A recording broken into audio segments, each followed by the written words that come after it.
sallallahu aleyhi ve sellem Allahu efrahu bi tevbeti abdihi, Allah hoş buluyor bendesinin tövbesine min ahadikum sizden birinizden sakata ala ba'irihi qaşta düyesinden ve kad adallahu fi ardın felatin tahqiq yeterse şon endigan yerde muttafaq aleyh. Bu hadisin sahihliğine Buhari ve Müslim ittifak eden. Ve fi rivayetil Müslüm'ün Müslim şerifin bir rivayetinde lallahu eşeddu ferhan bi tevbeti abdihi hine yetubu ileyhi min ahadikum, Allah ökte hoş boluyor bendesinin tövbesine hine yetubu ileyhi, o vaktiki bende Hudaya rücu ediyor, tövbe ediyor.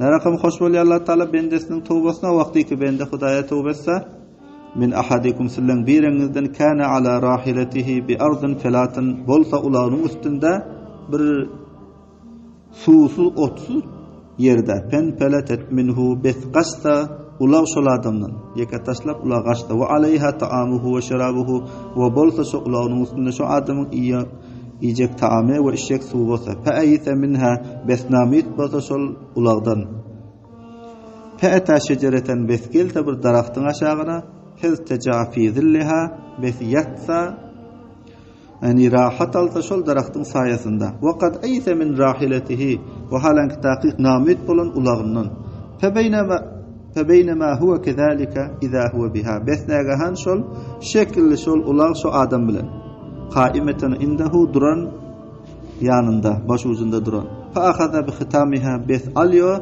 ulağının üyeninden utarından tutuyor. Thumma qala, ondan soň aytıyor min şiddetil ferah, qatı hoşluktan Allahümme ente abdi ve ana rabbuk, ey Allah sen menin bendem ve men senin Rabbin diyor. Ahta'a min şiddetil ferah, hata ettiyor qatı hoşluktan, bolmasa näme demeli? Ana abdi ve ente rabbuk demeli. Men senin bendem, benden ve sen menin Rabbim demeli. Ol adam şol ulağından ki namet boluyor, qaçıran soň qaydymyn tutmaklygyndan ulağının üstünde yiyecek içecek taamları oluyor, içecek suyu oluyor. Ondan soň namit boluyor, daraxtın aşağında rahat alıp otyplar, ulaq gelip üstünde duruyor.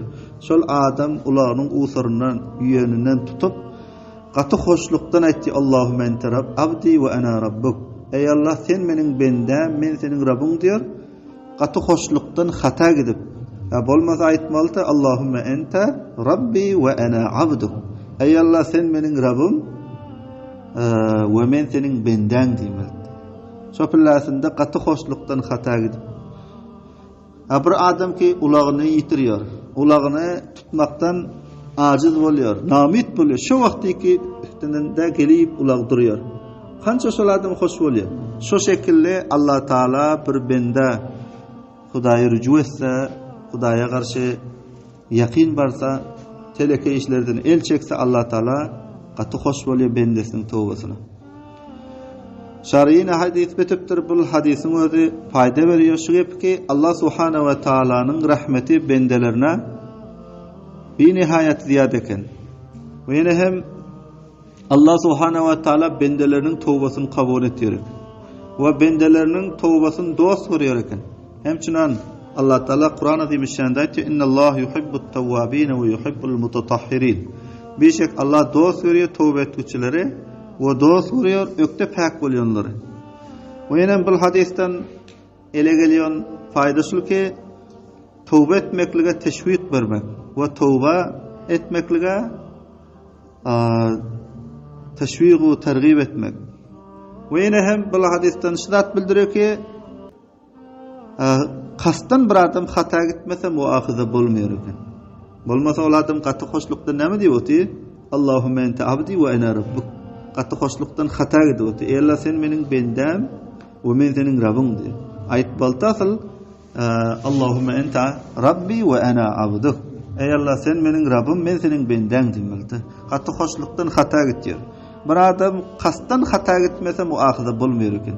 Bu hadisden bildirilýär ki bir adam kastan hata gitmese muahize bolmaýar eken.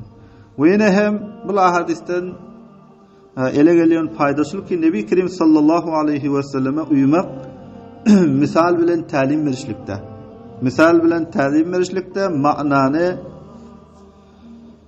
zihne oturmakta kolay etmek için ve meseleni wazih etmek için misal bilen düşündürmekte Peygamber Aleyhisselam'ı iktida etmek bu hadisten bildiriyor. Öyle Peygamber Aleyhisselam misal bilen görkezdi.